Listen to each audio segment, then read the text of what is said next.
These are the tales and ramblings of two men, their dream of running a successful food truck business and life. We invite you along to join Josh and Skippy on this journey. This is Monday Morning Food Truck.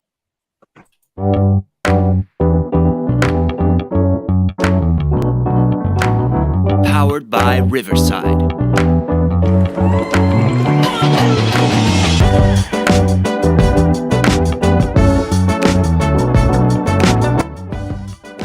Good morning, Skippy. I've got that, and I can definitely, I can do it today. I could have a text there and be later on in the afternoon.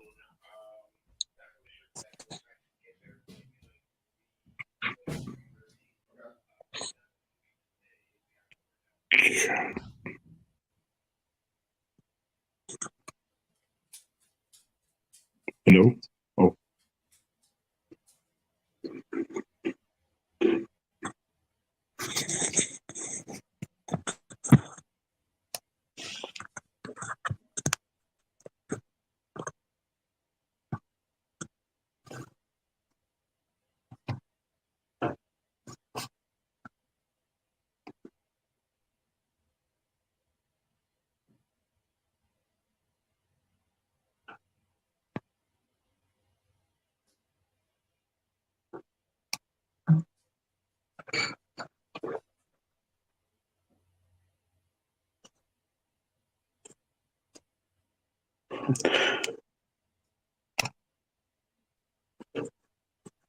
Well, we seem to be recording, but Josh had to take a phone call.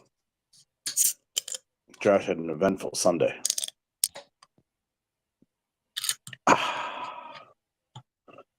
So, and it looks like my internet is not acting correctly, so please bear with us.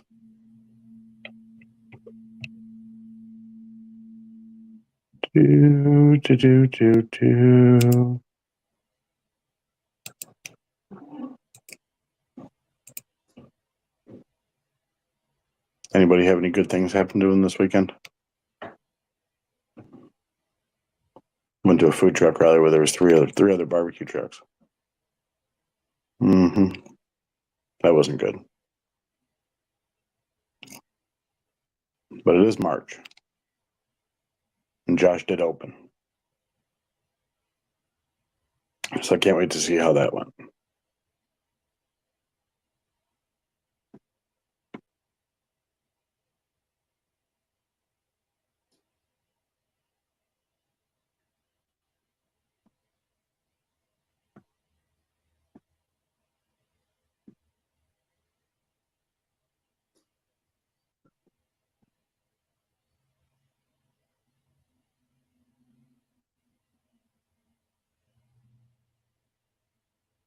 Please hold, because I'm holding as well.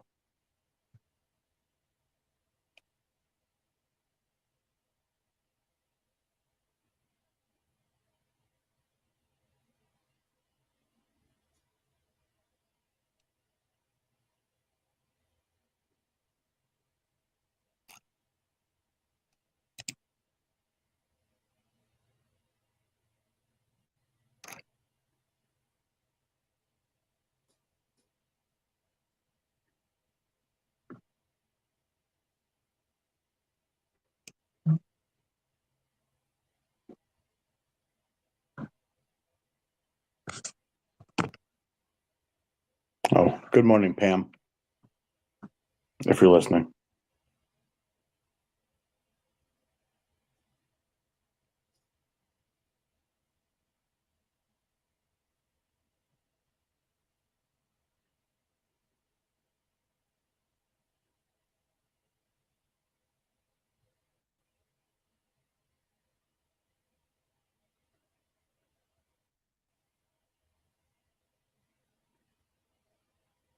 Josh, I believe, had a issue with his fridge compressor.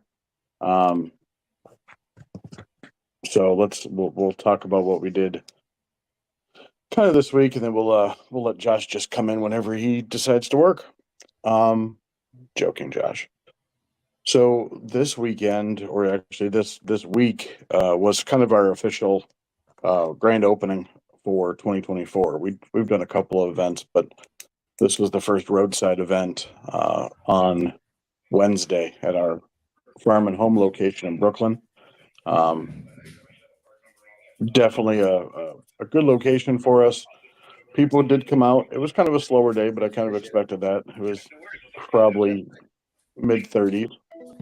Other than that, it was good. Oh, Joshua. Ladies and gentlemen, Joshua's back. Good morning. How is everyone? What did I miss? Well, I was just getting into my week Okay. and then talk about your grand opening that wasn't so You know, grand. It's we talked last week how I was hoping that I'd make it through 1 year without any major repairs needed. I made it no days. Was this the one in your garage or the one in Yeah. your? The big Oh, okay. three door, which Yeah, is full of food because it's our first week open. of course it is. Yeah. They couldn't have crapped out last week. That would have been handy.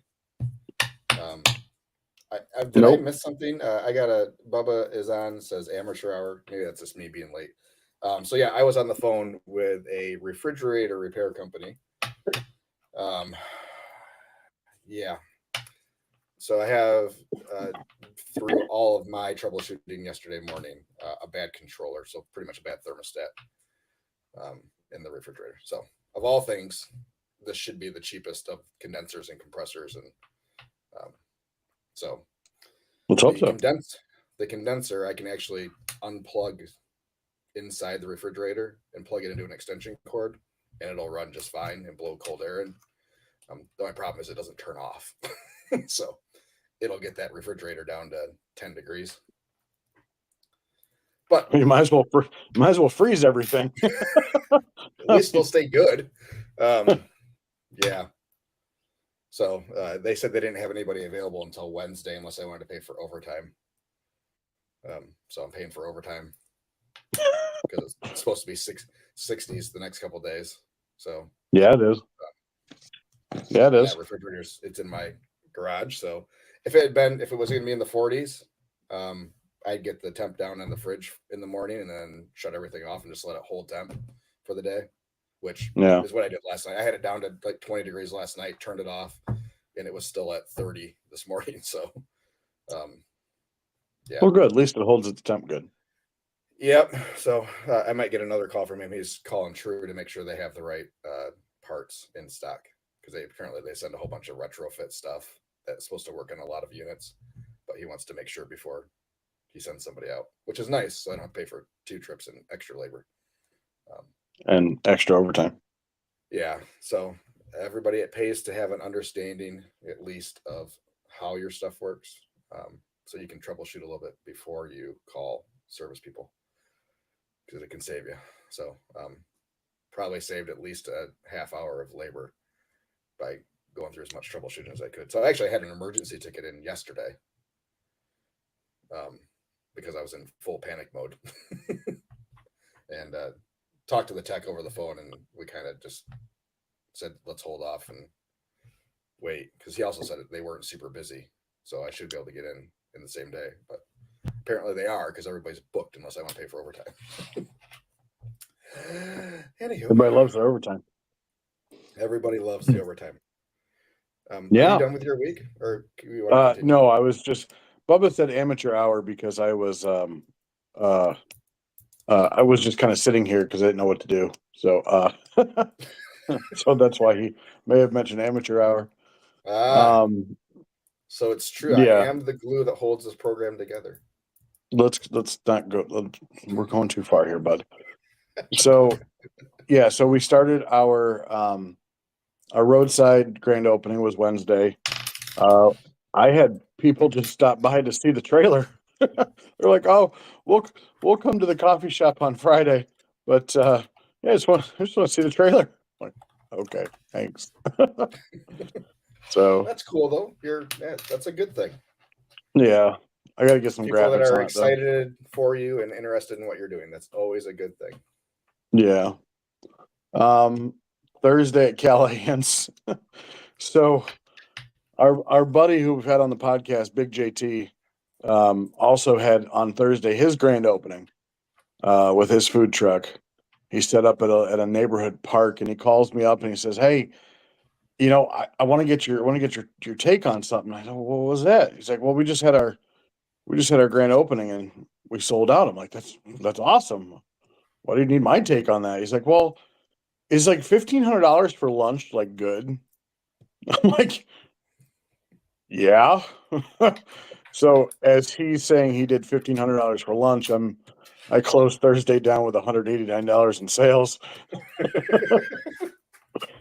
I'm like, "Well, we're not doing Thursdays inside anymore."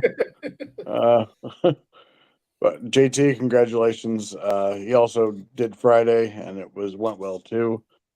Our Friday went well at Callahan, or our coffee shop location. And then that brought Saturday. Saturday was a ray of disappointment. Last year we did about $1,500 in sales. This year we did about half of that. I don't like food trucks that bully their way into events if they didn't get an invite, and there was a couple that did that, and I don't like organizers who, I guess, don't give us the accurate stats before we sign up and make us pay for this shit. So there was 11 food vendors there, and probably no more than 1,500 people. Now the burger guy, he did good. I mean, basically it got to the cheapest menu wins. Like the egg roll girl for $6 was doing good. The burger guy, if couples wanted to share a pizza, they could.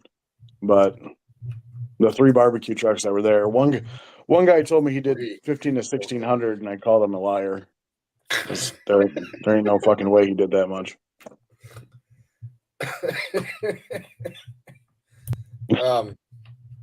Anyway, so that was disappointing. You paid to get in? Yes. How much? $155. I'd ask for my money back. Well, that was also a sponsorship to get my name on the back of the hoodie, which I think was only $25, but yeah, I mean, yeah, it was. That's while insane. Some vendors were good, and then there was some drama with parking, because if you're going to build a food trailer, can I please recommend you to put your window on your passenger side, please? Passenger side, please. That's it's common. Yeah. For people that don't, it makes parking and pulling out and all that stuff pretty difficult. Did they try to get you go tongue to tongue? Well, yeah, my trailer, and the event was over at 5. I didn't leave until 6:30 because somebody was parked in front of me, and I'm trying to help her clean up. Like, let's go. Like, luckily she has a small trailer. We were moving it as she was going to get her car. That reminds me of some barbecue contests. Ugh. What can I do to help you get out of my way? So I'm ready to go.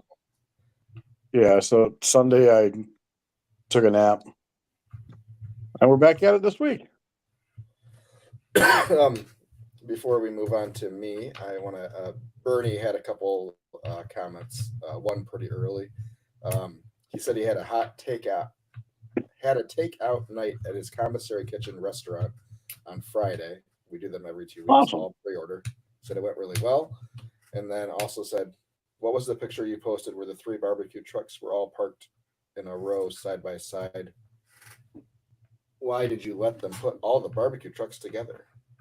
Oh, that wasn't the setup. That was just a picture of the trailer. That setup was in Dallas in November. But the 3 barbecue trucks were like basically a triangle. So the whole thing was a circle. So it was me at one point, and then them at another point, and then the other one's another point.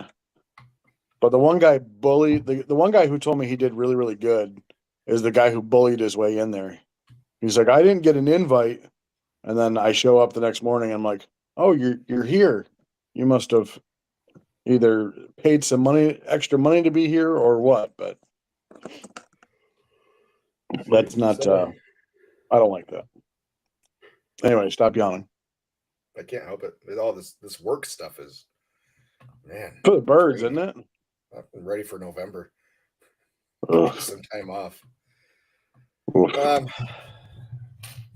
But yeah, we had our first day yesterday.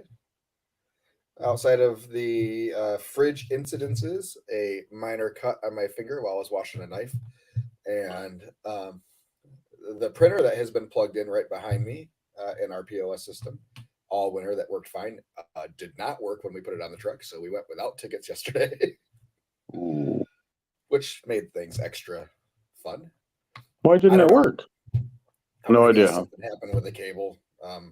When I was packing everything up, I may have pulled. Was something still connected, and it may have gotten caught, and it may have caused an issue. So, might be time to invest in one of the Star Bluetooth printers.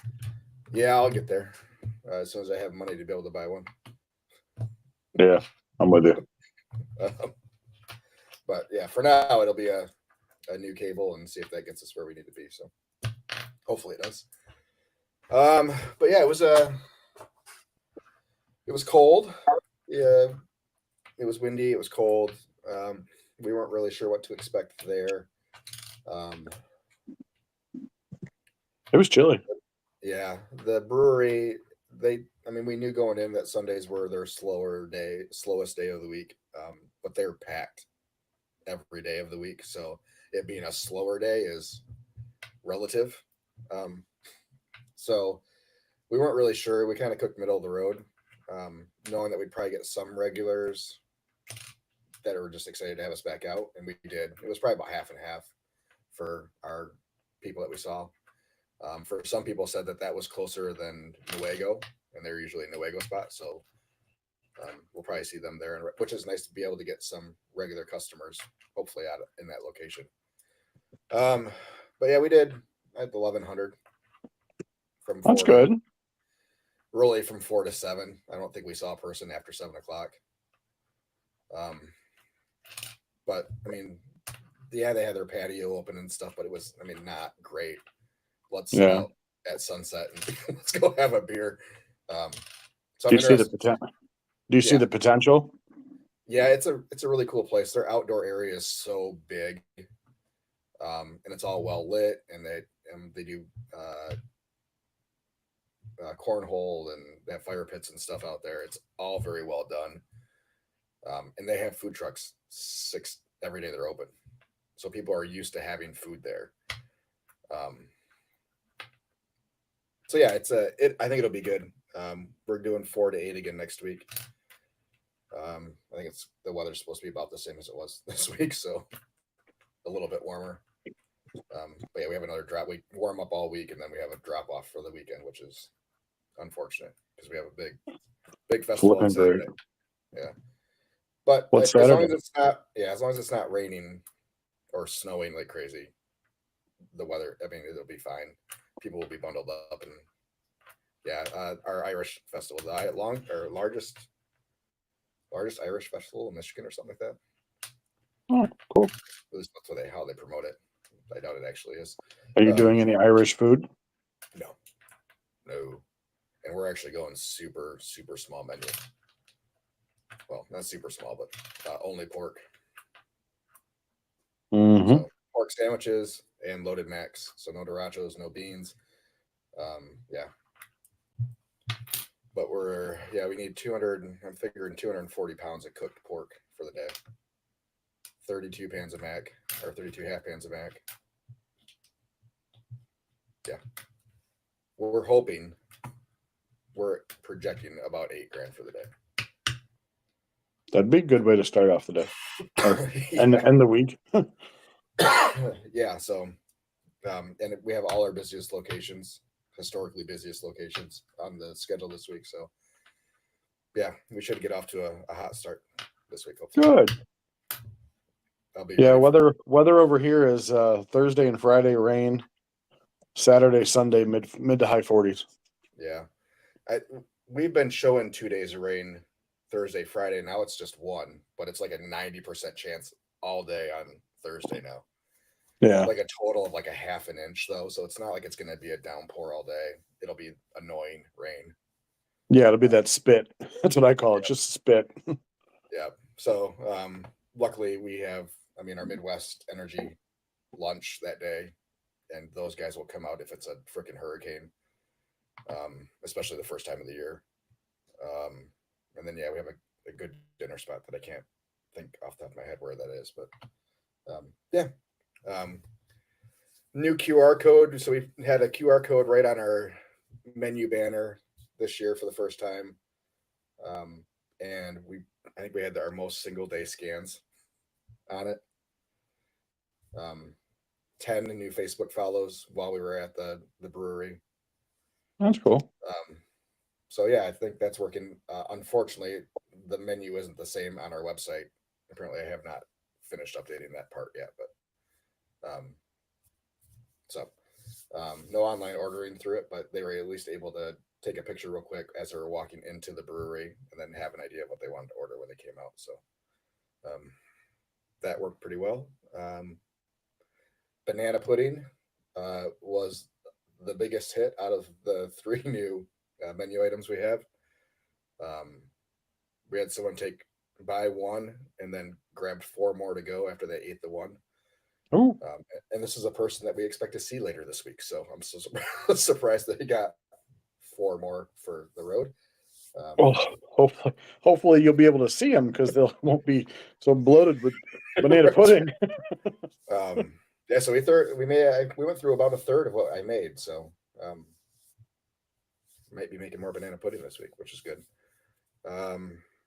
Rib tips were good. We got good feedback on those. And I think out of the 13 chicken quarters we made, we sold 1. Yeah, they're very hit or miss. But and with the crowd that we had, with it being split between half regulars, everybody that was a regular got what they always get. Yeah.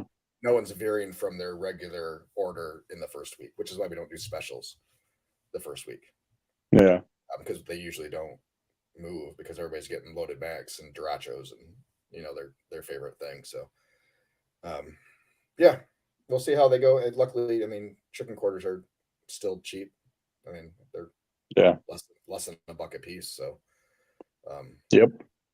So it seems like total work for that day on chicken quarters, we lost $8 or something like that. Yeah. So yeah, but yeah, I think we judged food pretty well. We were not like super close to a sellout, but it was a manageable amount of food to have left over. So good week. It's going to be a great opening week once we get some shit fixed. So busy day today, getting stuff around. Full swing of things.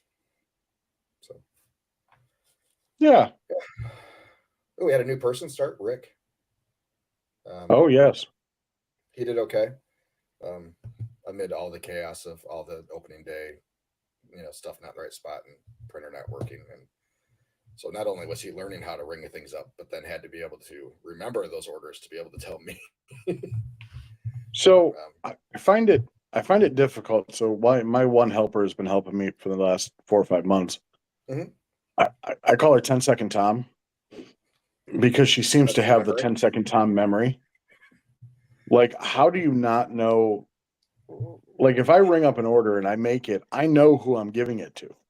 Like, there's no chance that somebody gets the wrong food unless I make it wrong. That's the only way. And we still pick on her. And I'm like, how do you not know? Like, how do you just not know? Like, how do you? And then her spelling. So Square, when you type in a name, it'll give you common spellings of what you're trying to type in. Well, she doesn't look at those. So she had the name Nigel. She threw in she threw in a J. Nigel. And I'm like, are you racist? And he was a white guy too. Hilarious. Anyway, Well, so with Rick, it was, and I know he was trying to take in a lot of information, but he'd bring it up, and I would hear part of it, but not all of it. So he'd fit it like immediately gets done taking payment, and I say, "What was the rest of that?" And he's like, "Hold on a second, you have to go look it up." Like, you just read it back 4 seconds ago. yeah, it was just there. Like you, and I do the same thing to her. I'm like, Nicole, what was it? What's the rest? Well, hold on a second. Wait for the ticket to print out. I'm like, no, I wait, don't know. I've got half of it done already. So what's the other half? How am I supposed to know? Yeah, Sorry, I cut you off. What were you gonna say? I don't remember. We're just talking about our lack of quality employees. No, I'm just kidding. I love our employees. Man, jeez. Pam, Pam, come to the dark side, Pam. Pam just commented on our weekly post saying she has lots of opportunities to come visit us this week. So Pam, it sounds like you have lots of employment opportunities between the both of us too. So, I wasn't gonna say it, but a lot of opportunities, Pam. What are you selling chicken quarters for? 6. Oh, okay. What? It What are was you fucking selling it for? cheap ass Josh again. 8. God, no wonder you're hit and miss with him. Only Coming from the fancy guy that people. sold one at 6. I didn't expect to sell many though. Then why'd you cook 15? Or That however was many? the bag. That was what was in the bag. Oh, okay. That's why I cooked so many. So, yeah, 6 is a fair price. Cost times 4. That's technically cost times 6. But Well, it's yours then. cost times 102. Okay.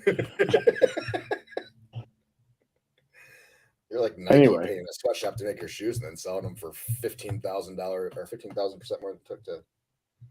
I am the sweatshop. What are you talking about? Pam says you boys would be so surprised if I showed up ready to work. I would be. Yes, I would yes. put you on the truck. Enjoy your retirement. I would welcome you with open arms. Think of it this way, Pam. This way, with you not actually working, I won't try to get you to take free food. I'll let you buy food now. I don't know how that helps her. It doesn't. Oh, Pam, I you would can have never all the let free her pay food you for. want. I wouldn't let her pay for food at the end of the day.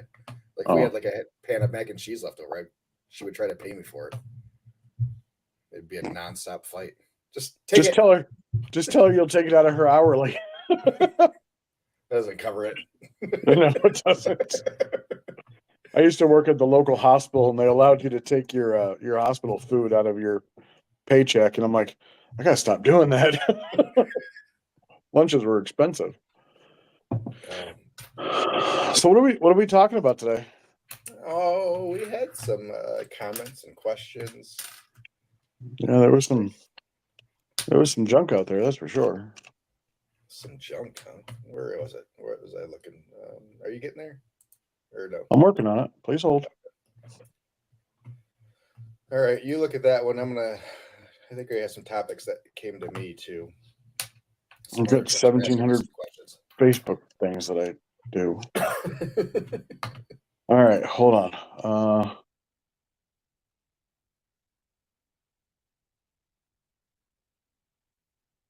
New listener, Slap Truck. Thanks for listening.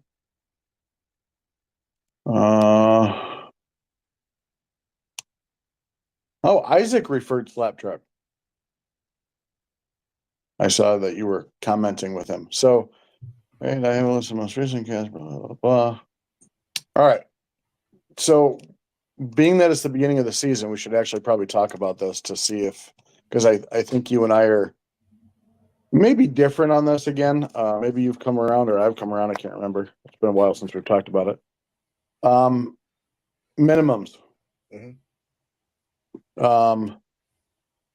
Do you have a minimum to take your trailer somewhere? Only catering, only if it's a private event.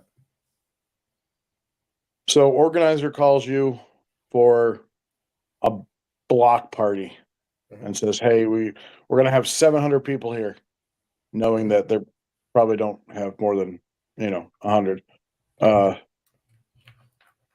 A, what do you cook for? And B, what do you so you don't want to do a minimum at all? Like, okay, for me to come, I have to have a minimum of $1,000 in sales to make it worth it.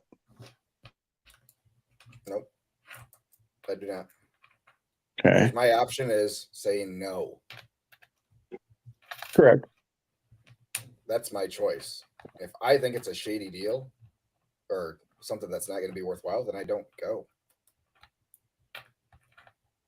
You know, I assume the risk on those. I have no problem on a public event. I assume the risk. Now, if they say we're having a block party and you can't advertise anywhere else, then yeah, we'll talk about doing something, but it's not going to be $1,000. You know.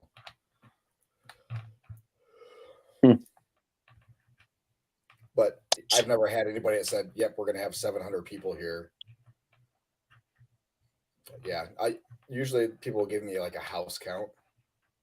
Yeah, I mean, and then they'll be kind of upfront with what they've had in the past. I've never been super screwed, other than like a subdivision that was just a subdivision setup that the person then begged us to come out and then didn't do any advertising for us, and we had 3 orders for dinner, and she did it twice to us. Yeah, I mean,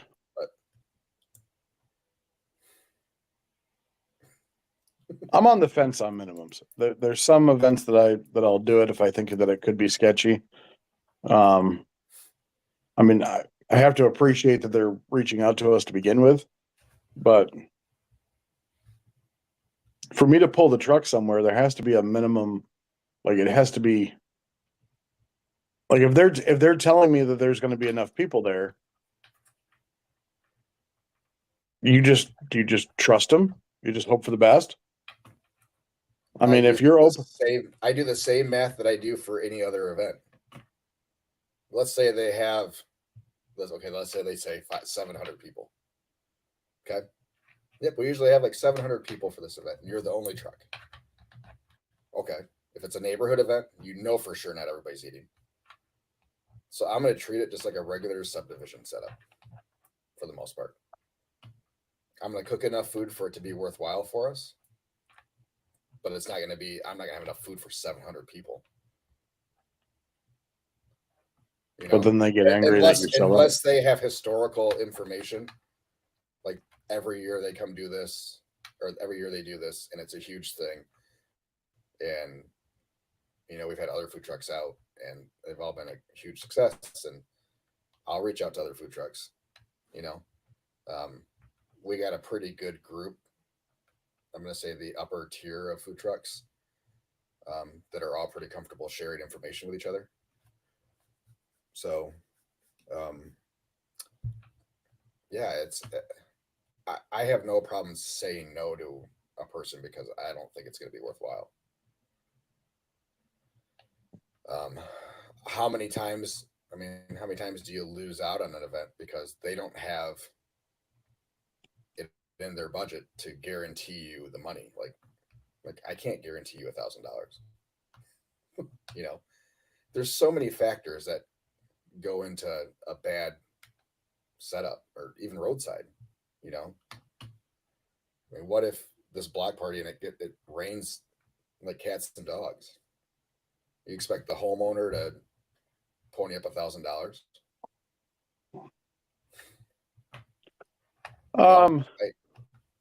No, but I assume you'd have some sort of contract that say, "Hey, acts of God, we're gonna figure out the weather before it happens," and so neither one of us are in that type of scenario. So, like, here's the thing: is I can understand I can understand barbecue trucks having a minimum because they cook food ahead of time. Mhm. But like burger trucks, pizza trucks, stuff like that, I can't see having a minimum because if it doesn't work out for them, they can go somewhere else. I don't think there's any problem with being very upfront in how you approach these things, and setting the expectation for your host. Letting them know, okay, we understand that you have 700 people. Here's what we're thinking for the amount of people that we're planning on cooking for. I'm going to plan on having food enough for 100 people because in our experience, that's about what we can expect. And then they have that opportunity at that point to say, okay, we're going to look somewhere else. Or can we bump that up and I'll see what I can do about a minimum. So I think there's a lot of conversations that can happen with a host that's not just a straight, here's our fee for coming. Well, it's not a fee. Some It's people not a it is. fee. Some It's people it not. is. Some people it is. There are some people that charge you just to pull into their neighborhood. Correct. And Yes. it's Okay. sales on top of that. But that's not a minimum. That's a setup fee or I know, yes. sorry, Same semantic. kind of principle though.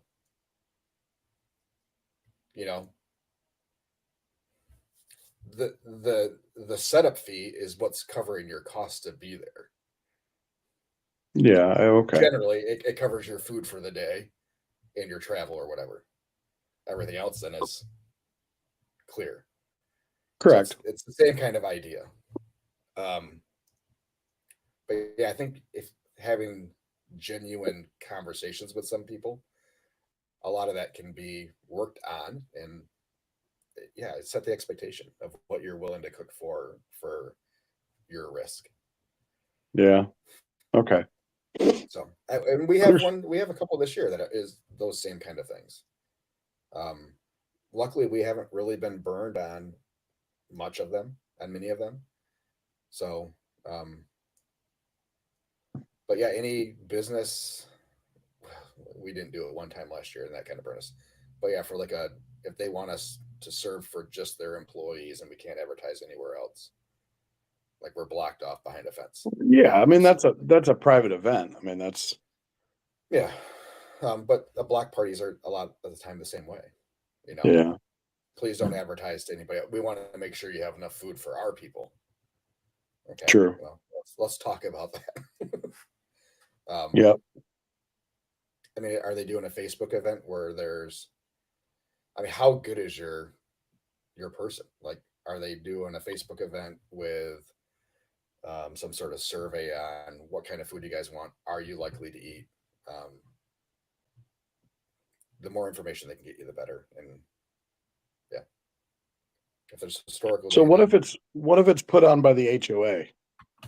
Okay. You're not charging a homeowner, you're charging an entity. You're still charging the homeowners, but yeah. Fuck the HOA. Well, I'm charging them $1,000 set up.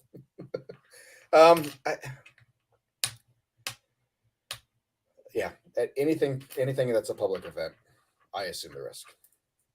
I will stand by that and be told I'm wrong 1,000 times. I have every right to say no. I'm assuming the risk on a public event. All right. True. You do. So, and I think we get some gigs because of it. Yeah, I'm not saying. Yeah, I think that's probably true. I mean, I think a lot of places, if they don't want to pay a minimum, they're going to go somewhere else to find somebody who doesn't charge one. Yeah. I mean, the Corwell Health in Grand Haven has been looking for food trucks for 3 years. 3 years, couldn't find a single one that didn't want a minimum to come out. And you said, I'll be there. Yep, 100%. Because they said we can come whenever we want. So during festivals and stuff, we can set up in their parking lot, which is right next to the Only Meyer in Grand Haven, shares a parking lot with them. Yeah. It's a should be a solid location. And I'm willing to roll the dice 1 or 2 times to see how it is. And if it turns out to be a dud, then we don't go anymore, you know? But I think people that won't go anywhere without a minimum or a setup fee have been burned. more So, times than not. okay. So the other argument is, okay, so you go to an event that's got live music, right? Will there be some Joe? What? So are you talking like a brewery or something, or like a festival?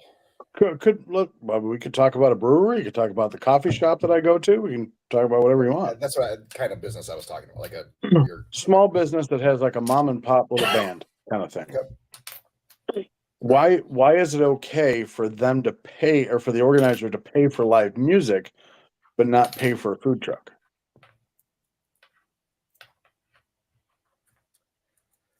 Isn't it the same thing?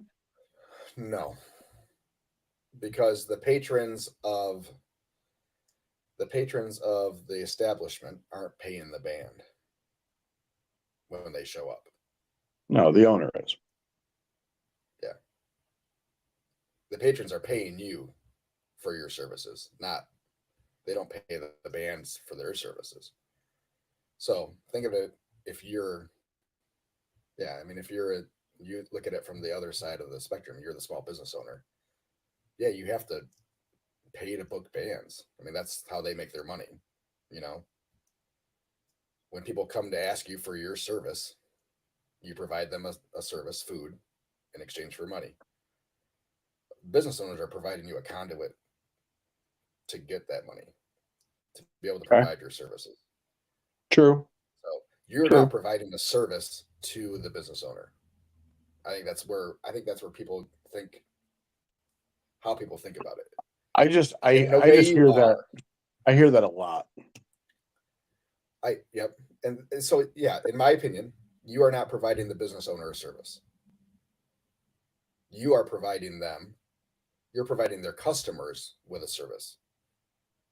They're providing you with a service, not the other way around. They're providing you with a place to park that has foot traffic and a customer base already.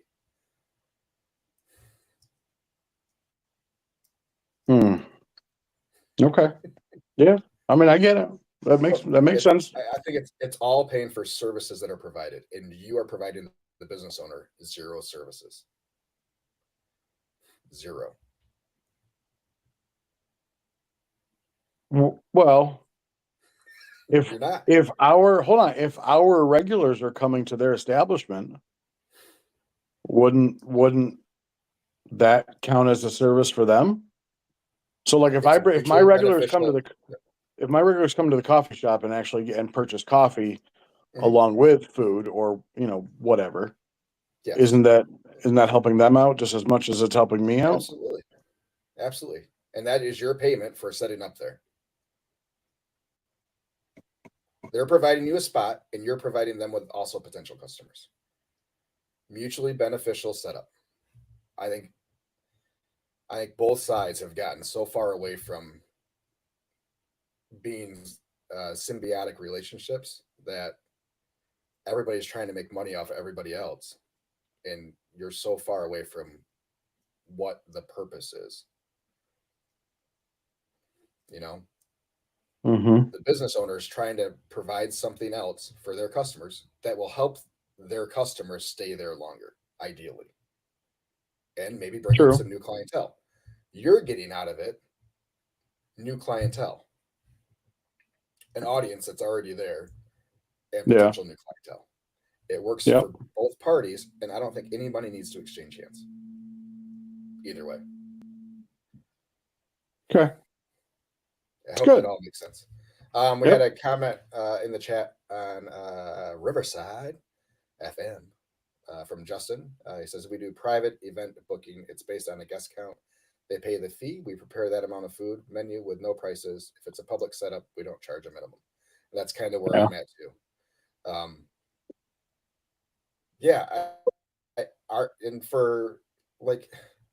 See, there's a difference between public and public private. Yep. if you're a public private would be like, if I'm going to a subdivision, I can, it's for the public of that subdivision. I mean, other people can probably come because I'm going to post my schedule. And if they're Nope, we've local, been they could asked not come. to. We've had a couple that they've been asked us not to post publicly that we're going to be in their subdivision. Whether it's like a block party where they're actually blocking off streets and stuff, they don't want the extra traffic. They don't That want I other can people. understand that. Yeah, I can understand that. So we've had that happen. It's so where it is a private event, and I mean, with that kind of scenario, where they're blocking off streets, they're doing bounce houses and stuff. I treat that almost festivally, you know, to where I feel pretty confident that we're gonna, pull in $1,000. Yeah. So, I mean, but I I also get let it. them know that there's a good chance that we're gonna run out of food, and when we do, we do. We're not gonna screw ourselves for your block party. No, And if no that means point. you want to bring, and if I tell you we're gonna make food for 100 people, and you want to bring in another food truck at that point, okay. Because you think you're gonna have 700 people that are eating, go ahead. Because I'm not gonna be able to feed 700 anyways. Yeah. So, yeah, there's my thoughts on minimums. I hate them. So we have a listener north of the border in Calgary, Alberta, Canada, Oh, hey, home of the Canada. home of the Hart family. They said we've been asked to come to a 6-day barrel race event. For anybody who doesn't know what a barrel race is, watch Yellowstone. Yeah. Um, about an hour away. It's free to go to the event, but it looks like they don't have power. We have to run our generator 24/7. The question was, do we shut down as much as possible at night to save on gas? My answer to that would be, hey, ask them if they have at least a 20 amp outlet that you could drop, depending on what's in your trailer, that you could drop a cord to at least run maybe your fridge. When you get there or whatever you have for a smoker or whatever the case may be. But yeah, that's what I would do yeah, definitely. I would ask for that because it might not be worth it how much fuel you're going to go through in a 6-day event. All right, here's my take, and we have left our trailer overnight numerous times with the generator running. Refrigerators don't pull anything. No, they don't. They're so efficient. So as long as you're not running anything that's heating element, so no steam table, no warming cabinet, you're going to go through so little gasoline overnight. Really, your lights aren't pulling anything. We do. We turn everything off inside except for our refrigerators and let them run. So we turn off the lights, which we're probably saving 2 cups of gasoline over the 2 days. Maybe. So a couple dollars, we're saving a couple bucks, maybe. So yeah, and that's for me and I feel better doing that than hooking into somebody else's power overnight. Because who knows where a GFI is located in that series of outlets or whatever, that something pops, because those things are awful. Something pops and all of a sudden you're without power. I trust my generators more than anybody else's outlets. Yeah. So, guess that's true. So yeah, it's such a negligible amount of gas overnight. When you're I'd still ask because most outdoor outlets are GFI protected anyway. They have the GFI right on them. But as soon as it pops, they weaken. So they pop easier every time after that. And you don't know how many times it's been popped. True. We had one, so Granville, the fall fest that we did there, or whatever fest, we had that problem the first time we set up there. They had, a plug that we could plug into, and as soon as we plugged in, it popped. And it was, we were a refrigerator at that point, and we couldn't get it to run the one fridge and our lights. As soon as the outlet hit, as soon as they made contact, the GFI would pop. So yeah, I mean, it's worth the ask. I'd let it run. I'd sit there for an hour before I would felt comfortable to make sure it didn't pop. Yeah, So that's good. Next one is from sorry. Bernie's Blue Line Barbecue. They look to be out of. Well, let's see if I can go to their website real quick. They're out of New York. Yep, Nigerville, New York. He asked. Go back to where it was. He asked about. I'm a caterer first, but I'm looking into getting more into more vending events. What do you look for when choosing events? Any immediate red flags? Okay, so let's start with that. He's got a couple more in here, but so well, I'll give the floor to you. How do you choose events, and what are your red flags? Didn't we talk about this last week? I don't remember. Either that, or we didn't answer the other guy's question. That's probably more likely. I'm assuming we're talking. I know we talked about this. We had to have. All right. Well, then we can skip it. Basically, anybody that has an outrageous number of expected attendees for a small single day. Bernie says, "Yeah, we talked about it last week." So you answered both. Thanks, Bernie. See, it was even a short week. We weren't on until Wednesday or Tuesday. I don't know. One of those days. Whatever.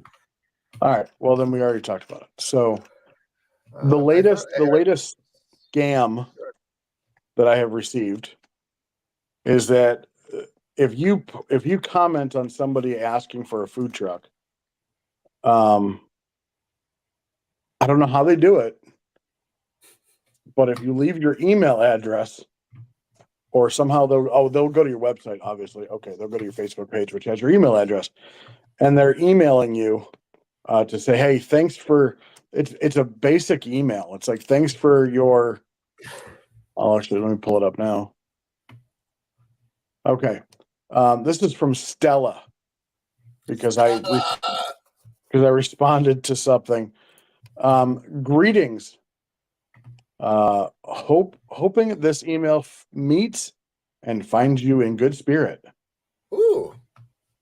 So first of all, that's a red flag. You want to talk about red flags? That's 100%. A red flag. Okay. They're anybody trying that too doesn't hard. Talk in normal English, cadence, and uses weird words like good spirit. No one ever says that. So this is weird. For this reference. I'm glad you picked that up. We're delighted to know you're interested in being a vendor with a capital V at our upcoming event. So this event was not an event. It was just, hey, we're looking for food trucks to set up through the summer.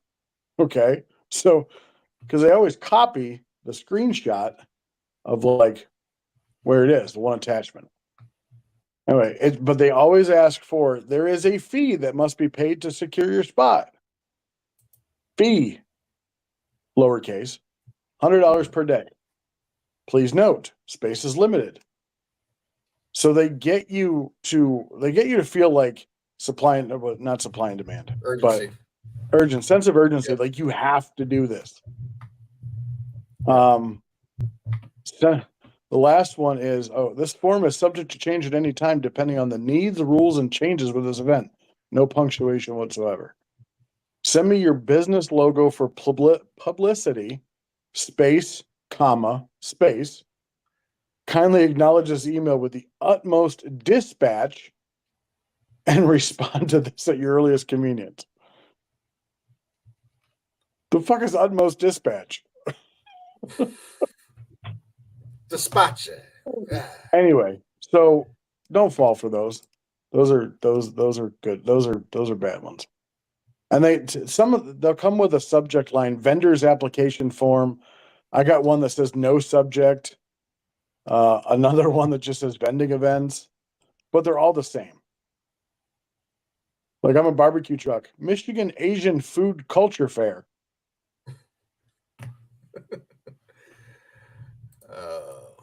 I got it 2 days ago from yesterday, or for yesterday's event. Um, So yeah, so just don't fall for those people. Skippy, did you do the Bailey barbecue and beats last year for the Hospice of Michigan? I did. That ended up being a good thing for you. I just got Yeah, an it was. email. It's barley barbecue and beads. Yes, I might have dropped. I might have dropped your name. Oh well, thank you. Yes. So, Oof.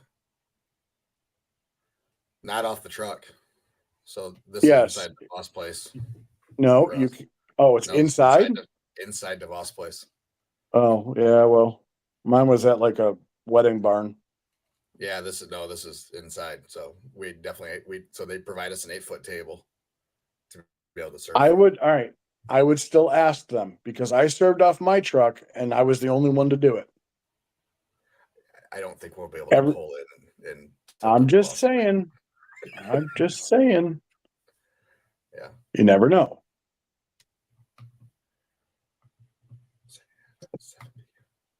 Basically, it's sample size portions. They'll give you up to $2,000 for 600 people. Listen, we didn't go through anywhere near 600 people. Did they tell you 600 too? Yes, I can bring the email back up because I got it too. I already re-signed up. Oh yeah, it's right here. I already re-signed up for it. Okay. So blah, blah, blah. They moved it. Yeah, looking to accommodate 600 plus guests. Okay. So basically, for the one I did, they had a tent that they had all the barbecue vendors set up again. And I'm saying, I'm a food truck. That's what I want to do. And they're like, we'll have you park right outside where people are walking in, so you're the first person they see. And I did okay. So there's no parking anywhere in front of that building. Like that's not allowed. Yeah, it wouldn't be. Yeah.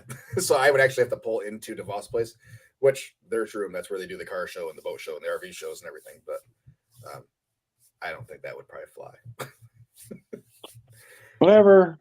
Just trying to help you out. But I have no problem doing it off a table. I mean, potentially. Oh, okay. Maybe. Yeah, you just set up a couple chafing dishes and you're good. May 18th. I thought that was the event that you did last year. Yeah, it's good. 600 samples. What did you But do? we're talking like 2-ounce cups. So we did brisket slider. We did a half of like jalapeno cheddar sausage, coleslaw and mac and cheese.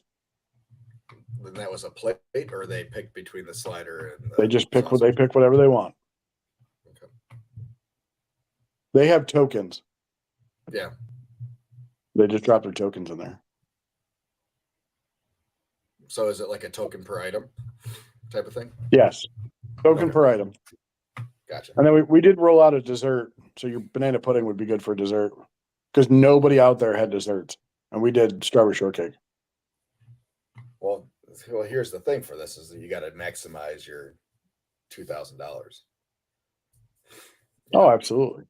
So if I don't want to bring 4 different things. I want to bring 3 different things. Oh, apologies. We did chopped brisket slider. I'm looking at our picture. Mexican street corn bowl and strawberry shortcake. Oh, and jalapeno cheddar sausage. We did those 4 things. Yeah. So we didn't do mac and cheese because I didn't want to boil that many noodles.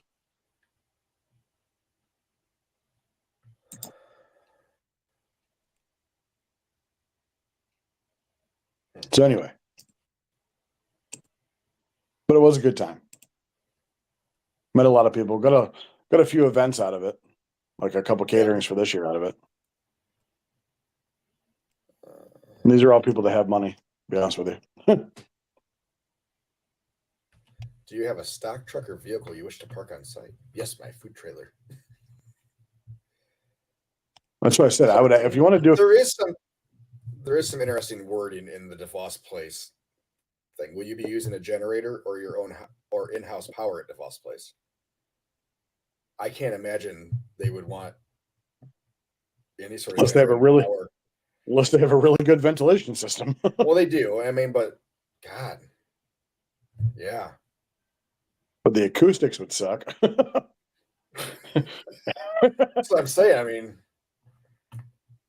do you require access to water? Do you need a grease tank? Do you need somewhere to dispose of charcoal?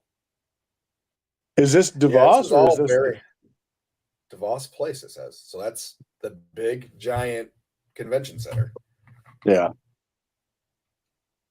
Open flame. Please indicate open flames. So yeah, I'm gonna have to respond. I'll ask her. Yeah, and she's I local, will. so she gets. Yeah, so she's out of Ada, so she's very familiar with DeVos. Huh. All right.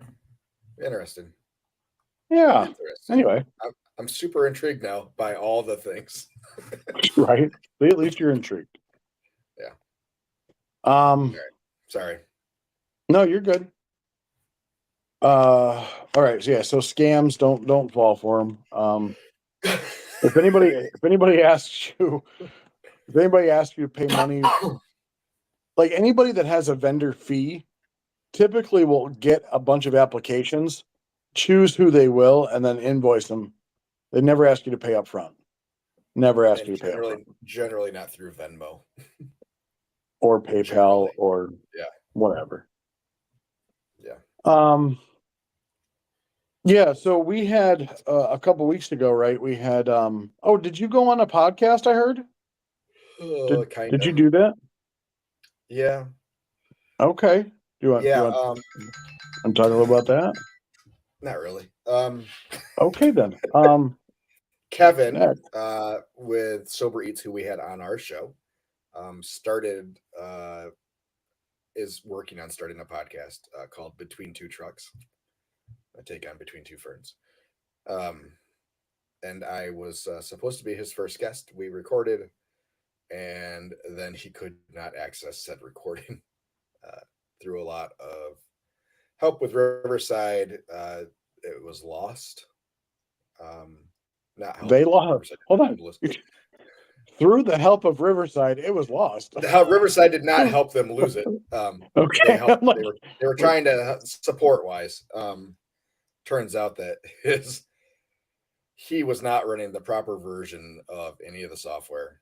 But his old laptop would also not allow him to upgrade to proper versions, so he had to pretty much get a new laptop to be able to upgrade everything else. So we'll have to re-record at some point in time. Yeah, I'm not sure. He is not fully committed to a live show. Everything will be a pre-recorded, kind of like how we started out, or a day of the week, or when it's going to be on. So some people think we need to go back to that.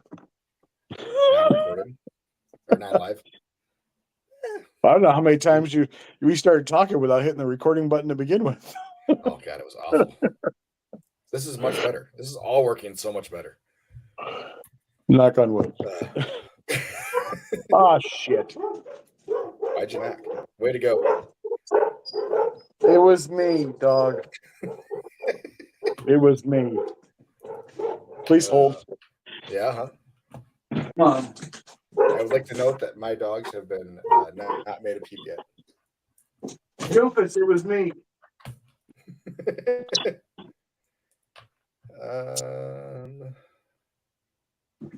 Okay, I'm back. My apologies. If we have anybody that's listening today that has either gone from trailer to truck or truck to trailer, or currently has both, I personally had a message from Lovey's food truck, who had a truck, an old box truck that he converted into or bought it that way. I'm not sure which, but bought a trailer this off season. And he said, just got a new food trailer and going through the process of getting that open and operating by sometime in April. Any advice you can give me or things I should have with any key differences when operating with a new food trailer compared to an old food truck? Money in the bank. Have some. Oh, sorry. It's my refrigerator people. Just a second. Hey, refrigerator guy. Hello, it's Josh. Hey, Josh, Gabriel calling from outside. Howdy.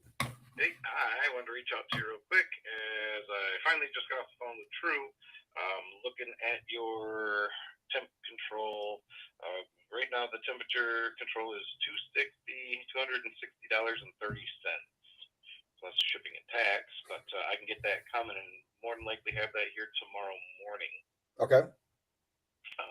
So I can definitely do that. And then let me get your account because I started to make your account.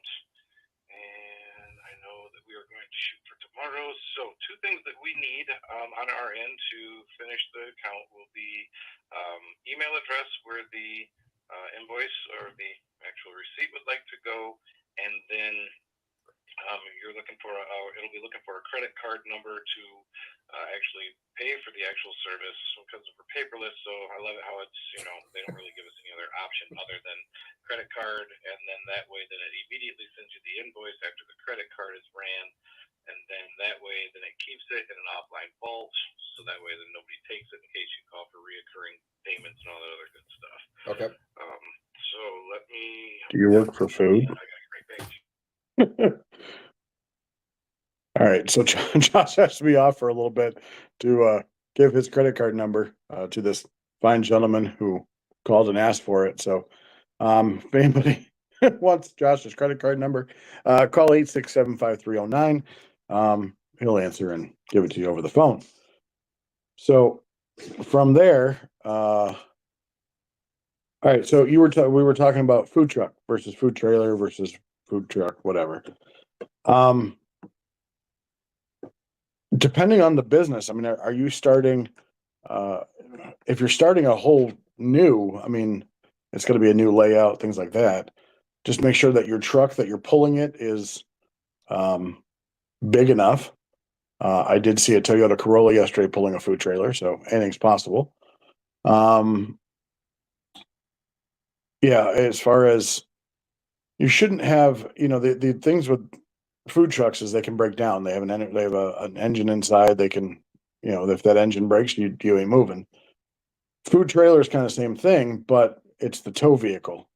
So your tow vehicle can, you can go find another tow vehicle. We talked about this on the podcast a while back. Josh is now laughing hysterically. He must have figured out how much overtime was going to cost him if you were listening before. Anyway, so yeah, that's it. I mean, the other thing is generator, but if you have a food truck, you already know that. Flow, if you have a food truck, you already know that.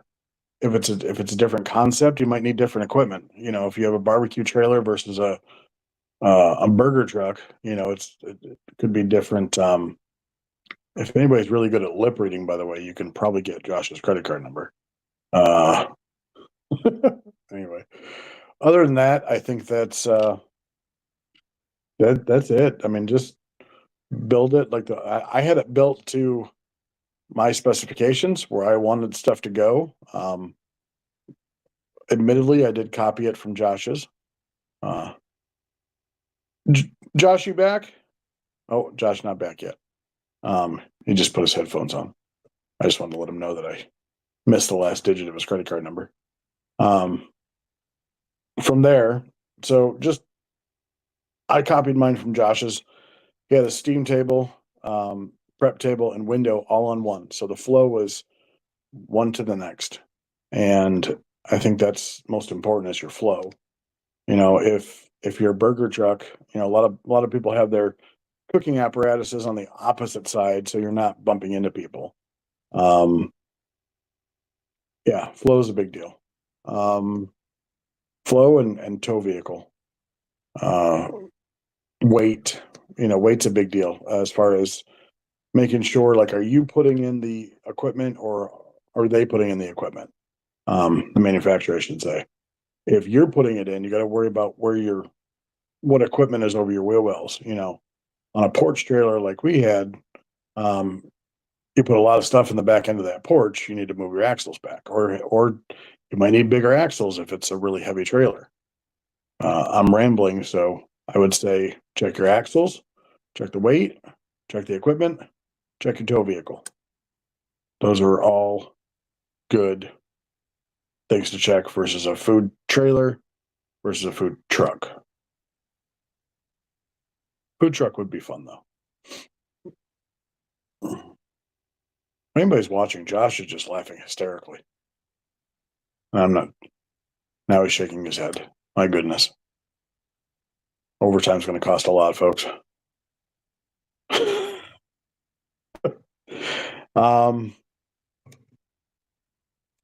Calendar this week. We have our first subdivision actually on Tuesday.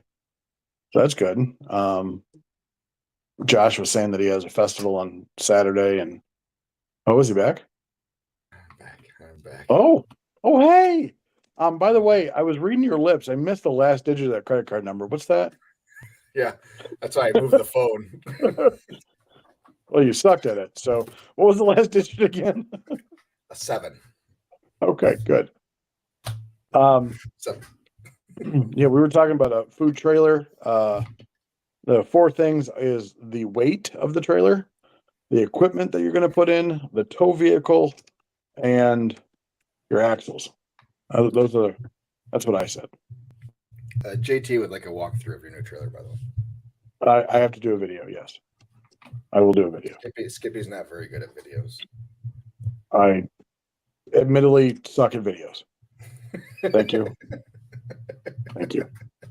You're welcome. That's why I don't do very many videos. The one thing that I told him that was biggest for us was maintenance on your axles and wheels. Oh, yes. And I gave him my mobile trailer guy. For those that are in the West Michigan area, Superior Trailer Maintenance will actually come out on site and do all your planned maintenance for your axles, bearings, and all that stuff. He'll make sure you're good to go. We actually used him last year when we had a break. One of our breaks. One of our drums like shattered. And he came out on site while we were open and took care of it for us. A lot of times he can get stuff the same day or next day. But yeah, Zach Davis with Superior Trailer Maintenance. If you have any trailer needs, he's the guy. But yeah, that was the biggest thing for me. He told me every 6 months that those brakes should be readjusted. Yeah. And then all your other lubrications and stuff. So I did say that I saw a Toyota Corolla pulling a food trailer. Oh boy. Hi, Matt. Dogs are. I heard the door open. I was like, what the hell's here? Completely forgot that it was that time of day. Oh. It's been a weird one. All right. Sorry, everybody. Same. It's been a great start to my week. Should we have him as a guest? What is it like to clean Josh's house? Pretty easy. We're filthy people. We had a feces throwing contest last night, so he hasn't gotten upstairs yet. Oh boy. I won.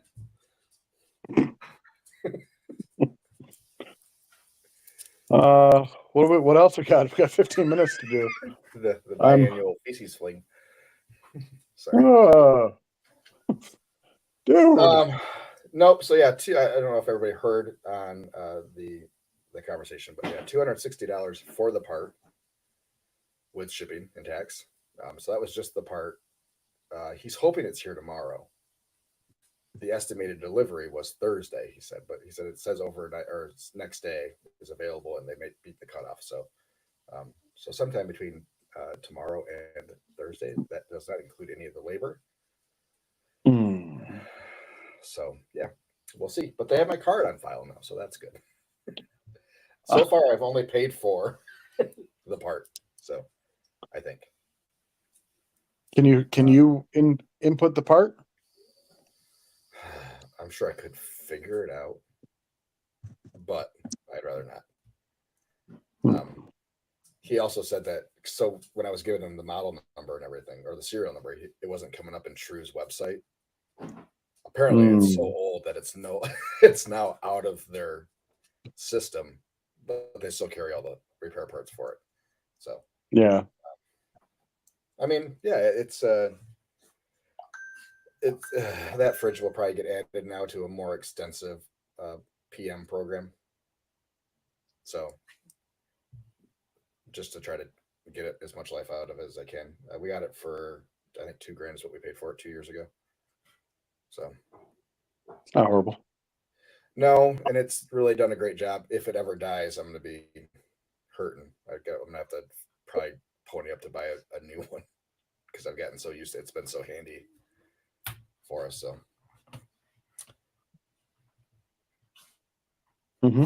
JT said I could do a video so that you could shake off of it.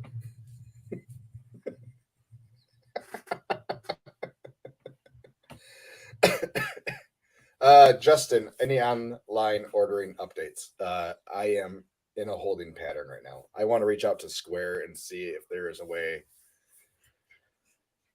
that I can do this without it showing our business address as the pickup location.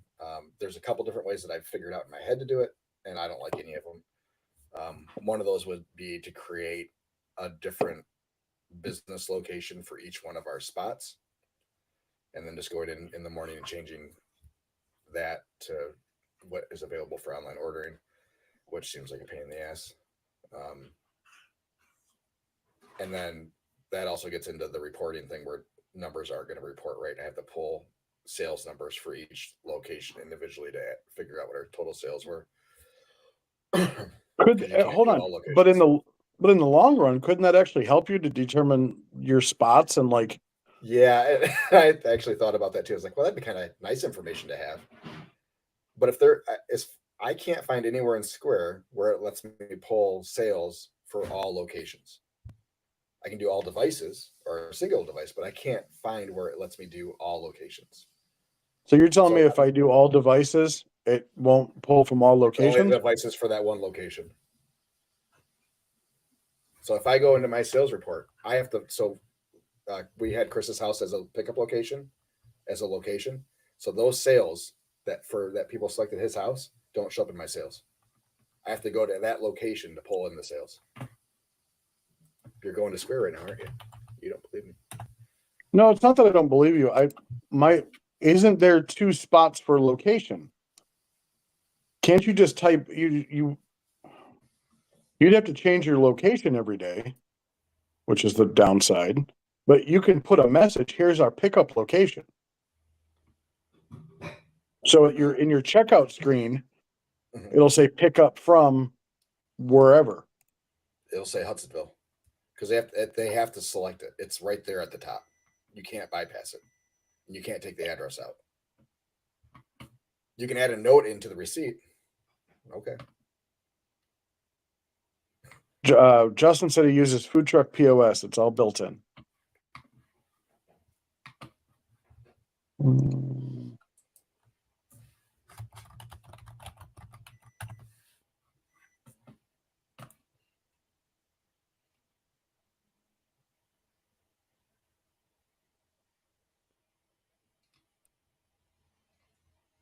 Which food truck POS are you using, Justin?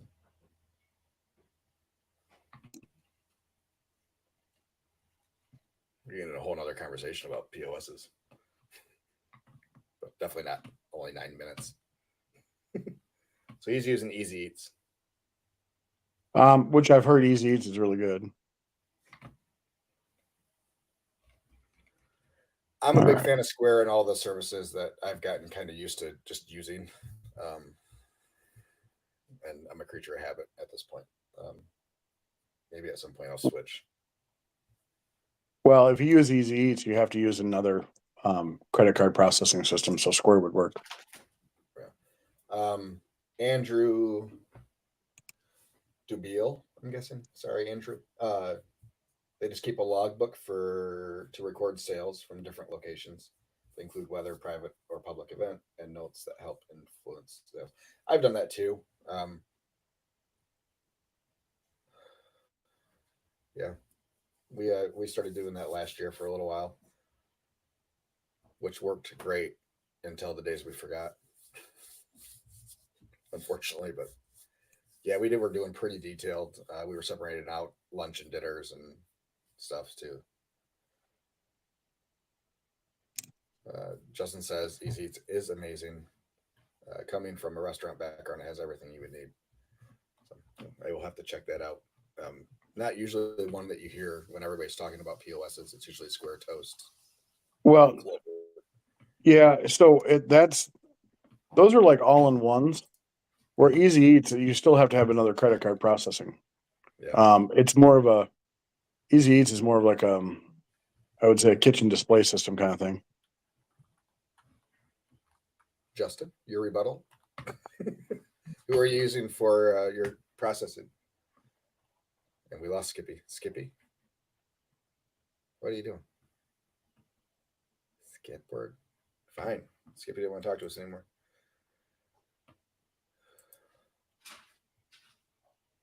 Not you, sorry. I didn't hear anything you said while you were gone. Oh, I'm sorry. I didn't know that happened. All right, so I had somebody message me. So remember when I told you that the other barbecue guy there who bullied his way in said he did like 1,500, 1,600. Yeah. He just messaged me back. He said, I finally did all the paperwork. We did about 1,000. Including tips. But including tips, he did 1,000, which makes me feel better because including Yeah. tips, we were at like I think 1,015 or something. Oh, well, what the hell? Okay, it does on the website. Thank I you. swear to God, it was not here earlier in the year. I swear to God. Yeah.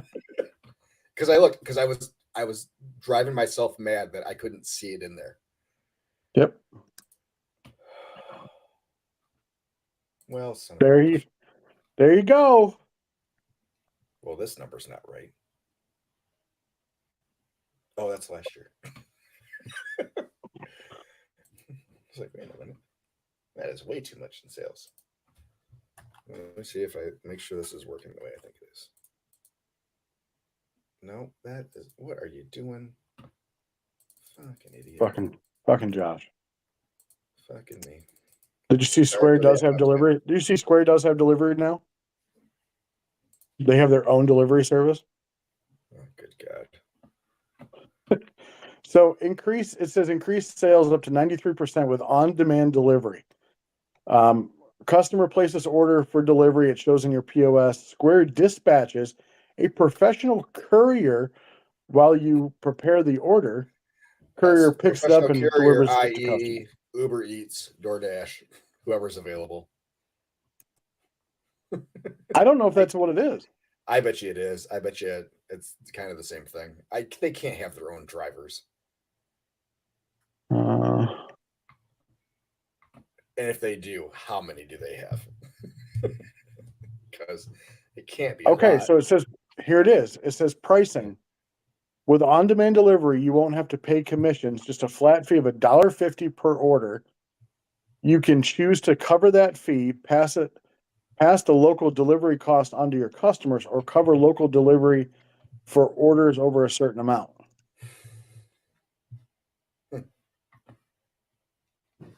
It doesn't say who they use.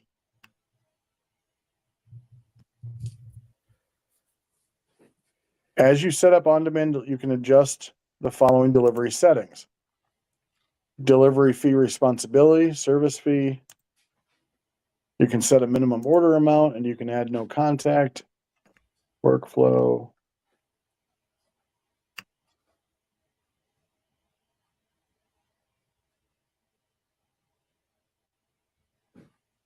Yeah, it doesn't say. It doesn't say anything about any third-party deliveries. It actually is professional couriers, whoever that may be.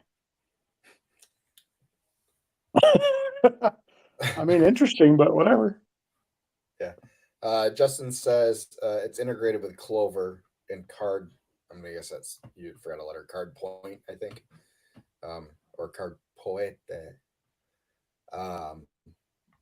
And he says they also have invoicing too. Do they do payroll? And pay my taxes because I like that integration a lot. Okay, so update. It says with Square Online, you can sell food and beverage items online and offer nearby customers a way to have their orders delivered by courier from a reliable local delivery service, e.g., DoorDash. Yeah.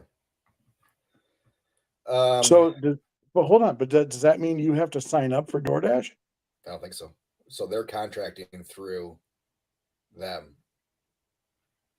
So if it says, so I guess it's not that's bad. I was gonna say that's cheap for us. $1.50 per order. Do a $2 delivery fee. Yeah, shit. Damn it! Now something else to think about. Andrew commented just now. Square does use DoorDash and Uber Eats. We use both pickup and delivery through Square and have seen an average of 18% sale increase. We only use pickup and delivery during off-season months, though. So yeah, I mean we're in the same kind of boat